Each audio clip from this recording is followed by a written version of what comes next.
যাই হোক, এইখানে আসার তৌফিক দিলেন কে? জোরে বলেন, আল্লাহর নাম করলে গুনাহ হইব। জোরে বলেন, এখানে আসার শক্তি দিয়েছেন কে? আল্লাহ। সব কিছু দেওয়ার মালিক কে? প্রিয় ভাইরা আমার, আল্লাহ রাব্বুল আলামিন আমাকে যে আজকে একটা নিয়ামত দান করলেন, এরকম করে করে অগণন অগণন মিলিয়ন মিলিয়ন, একটা নয় দুইটা নয়, শত শত নয়, হাজার হাজার মিলিয়ন মিলিয়ন নিয়ামত আমার আল্লাহ আমাদেরকে দান করেছে।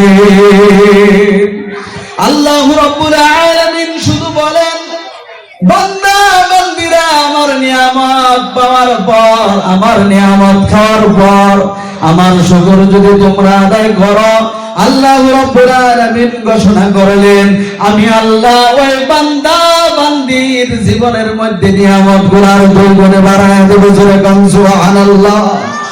আর যারা নিয়ামত পায়, নিয়ামত খাওয়ার পর আল্লাহ পাকের শুকর আদায় করে না, আল্লাহ পাককে ভুলিয়া যায়, আল্লাহ রাব্বুল আলামিন ওই বান্দা বান্দির জীবনের থেকে নিয়ামতগুলো ছিনে নেয় আর তাকে বড় আযাব মুসিবতের মধ্যে গ্রেফতার করেন। জোরে কোন নাউযুবিল্লাহ।